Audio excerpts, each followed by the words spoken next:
বিগত বছরগুলোতে বাজারে ভারতীয় পেঁয়াজের আগ্রাসনে কোণঠাসা হয়ে থাকত দেশি জাতের পেঁয়াজ। কখনো দামের কারণে, আবার কখনো সংকটকালে সরবরাহের কারণে দাদাগিরি দেখাত ভারতের পেঁয়াজ।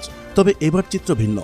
এবার বাজার দখল করেছে দেশি হালি পেঁয়াজ। ভারতীয় নাসিক জাতের পেঁয়াজকে টেক্কা দিয়ে গুণগত মান আর দামে কম চকচকে হালি পেঁয়াজ জায়গা করে নিয়েছে দেশের বড় বড় আড়তগুলোতে। শেখ হাসিনা পতনের পর বাংলাদেশকে নিয়ে ভারতের অপপ্রচার, পতাকা পোড়ানো ও ত্রিপুরায় বাংলাদেশ দূতাবাসে আগুন দেওয়ার কারণে ভারতে পণ্য বয়কটের হিড়িক পড়ে যায় বাংলাদেশে। এছাড়াও চাহিদার চেয়ে পেঁয়াজ উৎপাদন বেশি হয়, ভারত থেকে আমদানি বন্ধ করেছে বাংলাদেশ। তাতে শুল্ক কমিয়েও বাজার পাচ্ছে না ভারতের পেঁয়াজ। বাংলাদেশের মতো বৃহৎ ক্রেতা হারিয়ে কতটা ক্ষতিগ্রস্ত ভারত, কেন হঠাৎ অচল হয়ে গেল ভারতের পেঁয়াজ, তা জানাবো আমাদের সহকর্মী গালিবউদ্দিনের ভিডিও চিত্রে। চলুন শুরু করা যাক।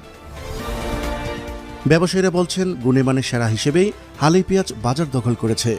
দক্ষিণ এশিয়ার দেশগুলোর মধ্যে বাংলাদেশে পেঁয়াজের দাম সবচেয়ে কম।